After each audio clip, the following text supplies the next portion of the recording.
Quarter at Nasdaq. We're coming to you from Hong Kong at SmartCon 2024 by Chainlink. Joining me for this segment, we have Sandy Peng. She's co-founder of Scroll. We're here to discuss what zkEVM is and the most exciting opportunities in Web3 today. It is great to see you as always. Welcome back to Trade Talks. Great to see you, Jill. All right. Nice to be here again. Give us some background on Scroll and where you are within the Web3 ecosystem. Yeah, of course. So Scroll is a chain, and we are a layer 2 that settles on Ethereum. And it's based on the latest zero-knowledge proof technology with the ability to scale Ethereum infinitely while maintaining the security and decentralization properties. And so this is where the ZK comes in with zkEVM. Explain to us what that is and what are the benefits for the industry? Well, zk describes the properties, the mathematical cryptographic properties that we use to build this product. EVM speaks to the compatibility of this product with Ethereum itself. So EVM stands for Ethereum Virtual Machine, which is the building blocks of the decentralized world computer. And on these Ethereum Virtual Machine, we generate proofs and create what is like a global kind of programmable trust. And what it means for builders and what it means for end users is that you can trust this decentralized platform for building DeFi and GameFi and various applications in a way that is permissionless and doesn't involve any middleman. And you don't need to trust any centralized entities. What you trust is cryptographic proofs and this decentralized consensus mechanism. So you mentioned it's also usable for GameFi as well. So it's not necessarily just for financial services, this type of technology. Correct, yeah. It's particularly helpful for financial services, right, because it's so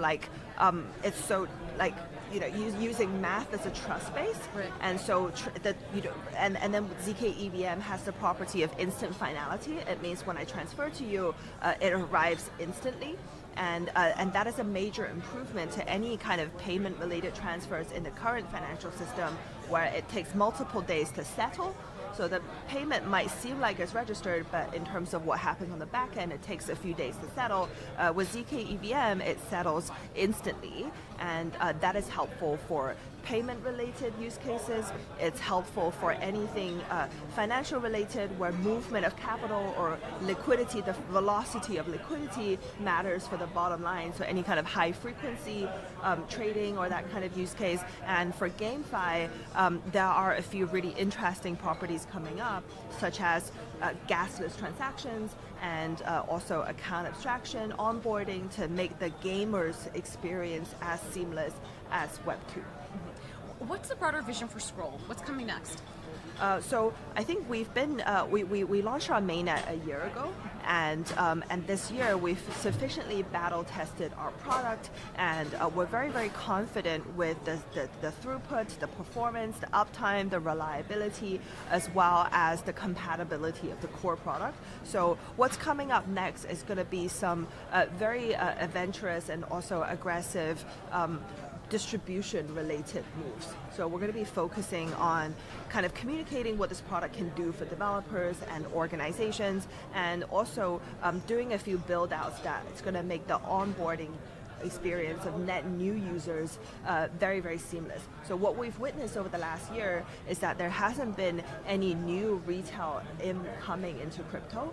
Partially, it's probably due to the last cycle. There's a lot of situations last cycle that caused retail to shy away from the sector. But I think there's been enough innovation within the space that is ready to kind of break out, and it has a lot to offer to the average person. So what are some of the opportunities that have you excited about the Web3 space? Yeah, so I'm excited that there are a huge number of production-ready applications, and also infra is no longer that interesting. It will start to fade into the background as it becomes mature. So no one really pays attention to the kind of what's inside a mobile, and people are getting more and more kind of focusing on the application kind of setups within the mobile device. So we're in the phase where the design space for scalability is wide open, and as with the internet, historically, whenever there's a 10x kind of scaling property when it comes to broadband, there's a new generation of application that comes in, and I think we're ready to usher in that new generation of 0 to 1 applications, and it's hard to predict what they are, but we just want to make sure we're out there, we're explaining what the new design space is, and be able to like support the next generation of builders. It's so exciting. I think we're living in this moment right Correct, now, yeah, which correct. is so. I mean, we're lucky to be in this moment. It really is Absolutely. interesting. All right, Sandy, appreciate the insight. Thanks for joining us on Trade Talks, and thanks for joining me from SmartCon. I'm Jill Malandrino, Global Market Reporter at Nasdaq.